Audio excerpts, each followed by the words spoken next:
Hello friends, कैसे हैं आप लोग। उम्मीद है आप लोग स्वस्थ होंगे और मस्त होंगे। तो दोस्तों, आज जो आप लोग को बताने वाला हूं कि ओमान में आप लोग एक महीने का खर्चा कितना हो सकता है।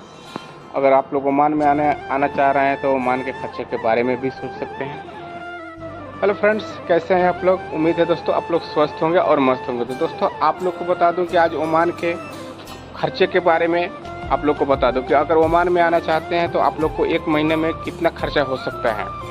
तो दोस्तों, आप लोग को बता दूं कि अगर ओमान में अगर एक महीने के खर्चे के लिए मैं बात करूं तो आप लोग कमाने अगर आ रहे हैं तो खर्चे के बारे में ज़रूर तो सोचेंगे।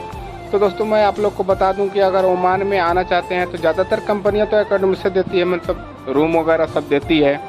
आने जाने का किराया मतलब बस ये सब किराए का झंझट नहीं रहता। आने जाने के लिए आपको बस प्रोवाइड करेगी। अगर जो आदमी को जो वैसे मान लेते हैं ऐसे आते हैं जो कंपनी के थ्रू नहीं आते हैं, अगर उनके लिए मैं बता दूं कि एक महीने का खर्चा कितना पड़ेगा। सबसे पहले मैं उनके लिए बात करता हूं। तो दोस्तों, आप लोग को बता दूं कि उन लोगों के लिए सबसे पहले जो अगर यहाँ पे रूम नहीं देता है कंपनी उनके लिए, तो दोस्तों उनके लिए बात करते हैं। तो अगर वो आते हैं यहाँ पे तो सबसे पहले उनको तो फ्रेंड्स, मैं आप लोग को बता दूं कि अगर जो आदमी अगर ऐसे आते हैं कंपनी के थ्रू नहीं आते हैं तो उनके लिए खर्चा कितना पड़ सकता है। तो दोस्तों, आप लोग को बता दो कि अगर रूम यहाँ पे लेते हैं तो रूम का अगर किराया अगर इंडियन मनी में आप लोग को जोड़ा जाए तो 15 से 20 हज़ार इंडियन मनी में हो सकता है। तो दोस्तों, अकेला रहना संभव नहीं है उतना किराया देकर। अगर थोड़ा सिटी की तरफ लेंगे तो इतना महंगा होएगा, और थोड़ा सिटी से बाहर लेंगे तो थोड़ा सा सस्ता पड़ेगा। लेकिन अकेला इसमें रहने के लिए 15,000 से 20,000 अगर महीना आप लोग देते हैं तो आप लोग को ज़्यादा महंगा पड़ेगा। तो इसके लिए थोड़ा 4-5 आदमी मिल के अगर रूम लेते हैं तो थोड़ा सस्ता पड़ता है। और आप लोग को और बता दूं कि अगर दूसरी अगर ये होते हैं कि अगर जो कंपनी अगर खाना देती है, कितना कंपनी क्या होता है कि अगर रूम देता है तो खाने के लिए आप लोग को खुद बनाना पड़ता है, अगर खुद से खाना पड़ता है। उनके लिए मैं बात कर दूं कि उनके लिए कितना खर्चा पड़ सकता है खाने के लिए। तो चलिए बात करते हैं खाने के लिए।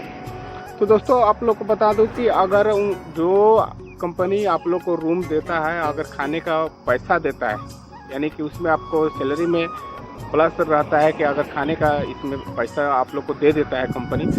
अगर आप लोग को कंपनी देता है तो अगर 20 रियाल 30 रियाल अगर खाने का अलाउंस देता है तो वो लोग को आपको खाने के ऊपर डिपेंड करता है आप कितना खा सकते हैं। लेकिन मैं आप लोग को एक नॉर्मल सी बात बता दूं कि अगर जो कंपनी आपको खाना नहीं दे रही है, खाली आपको रूम दे रही है और आने के लिए जाने के लिए गाड़ी आपको प्रोवाइड करती है, तो उनके लिए अगर खाने का बात करूँ तो नॉर्मल सा अगर बात करूँ तो अगर खाने का तो अगर 30 से 35 रियाल आपको मतलब एकदम खाना खा सकते हैं आप लोग। महीने का 30 से 35 रियाल में आपका नॉर्मल से बात अगर इंडियन मनी में आपको जोड़ के बताता हूँ तो आपको 6 से 7 हज़ार में आप खा सकते हैं पर मंथ। एक महीने का आपको खर्चा आएगा 6 से 7 हज़ार रुपये खर्चा आ सकता है। तो ऐसी बात है कि आप लोग अकेले तो खाना बनाएंगे नहीं, साथ में 2-3 आदमी खाना बनाएंगे तो थोड़ा सा सस्ता पड़ सकता है। साथ में 2-3 आदमी 4 आदमी मिल के अगर एक रूम में आदमी रहता है, जैसे 5 आदमी 10 आदमी अगर है तो उसमें से दो आदमी 4 आदमी मिल के अपना खाना बनाते हैं तो उन लोगों के लिए थोड़ा सस्ता पड़ सकता है। क्योंकि अगर एक आदमी का सब्ज़ी बनाएंगे तो भी उतना ही तेल वोल डालना पड़ेगा, 2 आदमी का सब्ज़ी बनाएंगे तो अगर 4 आदमी का बनाएंगे तो थोड़ा सा बढ़ाना पड़ेगा। तो उसमें ज़्यादा से ज़्यादा अगर कम से कम आप लोग को मतलब 30 से 35 रियाल आप लोग को हो सकता है खर्चा। तो खाने के बारे में आप लोग को हो गया। तो दोस्तों, मैं अब उनके लिए बात करता हूँ जिनके लिए अगर कंपनी अगर रूम देती है, कंपनी अगर आपको खाना देती है और आप लोग को यहाँ पे अगर रहने के लिए आने जाने के लिए किराया मतलब लगना नहीं है, यानी कि लेके जाता है गाड़ी आता है, उनके लिए अगर बता दूं कि एक महीने का खर्चा कितना होता है, नॉर्मल सा बात आप लोग को साथ शेयर करूँगा।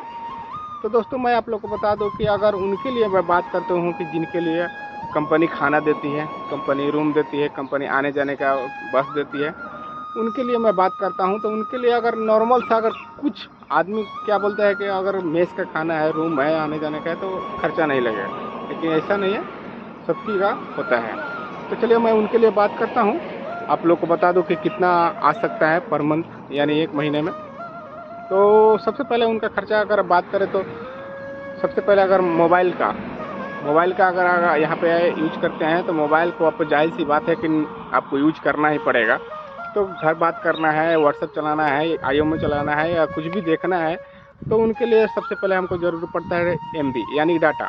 तो डाटा अगर यहाँ पे तो थोड़ा सा महंगा है दोस्तों, आप लोग इंडिया में थोड़ा बहुत सस्ता है मान लेते हैं, लेकिन यहाँ पे थोड़ा सा महंगा। तो हम यहाँ के हैं, यहाँ के बात करते हैं। तो यहाँ का अगर नॉर्मल सा अगर डाटा यूज करते हैं तो आपको मतलब 10 रियाल तक नॉर्मल डाटा आपको लग सकता है, 10 रियाल। अगर उसको कम करना चाहते हैं तो रूम में एक वाईफाई भी है यहाँ पे, अगर वाईफाई यूज करते हैं, वाईफाई लगा लेते हैं, तो कम से कम आप लोग को 5 रियाल यानी महीने का 5 रियाल आप लोग को पड़ सकता है। लेकिन आप लोग को जहाँ भी जाएंगे तो मोबाइल है, मोबाइल में जिधर जाएंगे तो उसके लिए डाटा यूज कर सकते हैं। उसके लिए बेटर वही होता है डाटा कि अगर जिधर भी मोबाइल आप लोग लेके गए हैं तो वहाँ पे आप लोग डाटा यूज कर सकते हैं, तो बेटर होता है डाटा। लेकिन आप लोग रूम पे यूज करना चाहते हैं तो वाईफाई आप ले सकते हैं, उसमें थोड़ा कमती होएगा। तो 5 रियाल हो गया वो।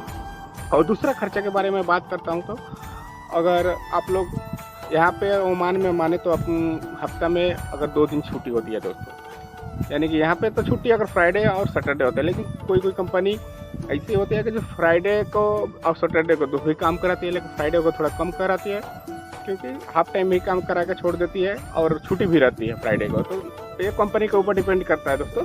लेकिन नॉर्मल सा बात आप लोग को बता दूँ तो महीना में 4 अगर छुट्टी हो, मान लेते शनिवार आपको ड्यूटी करा ही लिया तो 4 फ्राइडे ही आप लोग को मान लेते हैं। 4 फ्राइडे में अगर आप लोग को बाहर निकलते हैं, रूम से कैंप से बाहर जाने का दिल किया तो बाहर आप लोग निकलेंगे तो नॉर्मल सा आप लोग को खर्चा अगर मान लेते हैं तो बाहर जाएंगे तो ज़रूरी नहीं है कि आप लोग मेस का अगर बार बार खा रहे हैं तो आपको बाहर का थोड़ा सा खाने का दिल करता है, चाहे कुछ भी खाएंगे तो जाहिर सा बात है आप लोग को महीना का खर्चा अगर 10 रियाल एक्स्ट्रा ये पकड़ लीजिए। 10 रियाल खर्चा ये हो गया और 5 रियाल एमबी का या 10 रियाल एमबी का, ओके। तो नॉर्मल सा 20 रियाल हो गया। उसके बाद में आप लोग को बात करते हैं तो अगर बाहर जाते हैं तो अगर होटल में भी खा लेते हैं, है ना, भाड़ा यहाँ आने जाने का, तो ये सब मिला के आपको एक्स्ट्रा अगर तेल साबुन वगैरह मिला के अगर उसमें तेल साबुन सर्फ ये सब आपको यूज करना है तो नॉर्मल सा अगर 5 रियाल ये भी पकड़ लीजिए तो 10 रियाल 5 और 5 रियाल 25 रियाल ये हो गया। तो दोस्तों जिनके लिए मैं बता दूं कि उन आदमियों के लिए मैं बात करता हूं जिनके लिए खाना कंपनी देती है, किराया भी आने जाने का बस का वही कंपनी भी देती है, रूम भी कंपनी प्रोवाइड करती है, उनके लिए मैं खर्चा अगर नॉर्मल सा बात बता दूं एकदम नॉर्मल तो 25 रियाल यानी कि इंडियन मनी में आप लोग जोड़ सकते हैं तो 5000 के करीब आ सकता है। तो दोस्तों अगर आप लोग को वीडियो अच्छी लगी होगी तो वीडियो को लाइक ज़रूर कीजिएगा और चैनल पर नए है तो चैनल को दोस्तों सब्सक्राइब जरूर कीजिएगा। चलिए मैं बात करता हूँ था उन लोगों के लिए कि जो 5000 अगर नॉर्मल खर्चा पड़ सकता है यहाँ पे आने के लिए। तो फ्रेंड्स मैं बात कर रहा था अगर आप लोग को जाहिर सी बात है अगर जितना जो कमाता है उनके हिसाब से खर्चा होता है। अगर इंडिया में माने तो 5-10 हज़ार रुपये में आप लोग का खर्चा भी हो जाता है, किसी का 1 लाख रुपया भी खर्चा होता है महीने का। तो दोस्तों उनके लिए मैं बात करता हूँ जिनका कमाई ज़्यादा है तो उनके हिसाब से उसके हिसाब से खर्चा भी होएगा। तो दोस्तों जिनका मैं बात करता हूँ जिनका जैसे कमाई होता है उस हिसाब से खर्चा भी होता है। तो आप लोग को फ्रेंड्स बता दूं कि अगर ये हमें जो बताया है अगर नॉर्मल अगर आप लोग को इसमें से खर्चा अगर जो हमने बताया है उसमें से आप लोग कम भी कर सकते हैं और इससे ज़्यादा भी हो सकता है। तो आप लोग को बता दूं कि अगर आप लोग बचत करना चाहते हैं तो उसमें आप लोग उससे भी आप लोग कटौती करके बचत कर सकते हैं।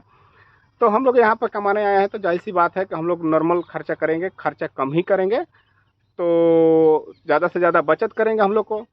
तो अगर इससे ज़्यादा आप लोग जिस हिसाब से कमाई होती है उस हिसाब से आप लोग खर्चा भी कर सकते हैं, इससे ज़्यादा भी कर सकते हैं। तो फ्रेंड्स कैसा लगा आप लोग को वीडियो? अगर वीडियो अच्छी लगी हो तो वीडियो को लाइक कीजिएगा, चैनल पर नए हैं तो चैनल को सब्सक्राइब कीजिएगा।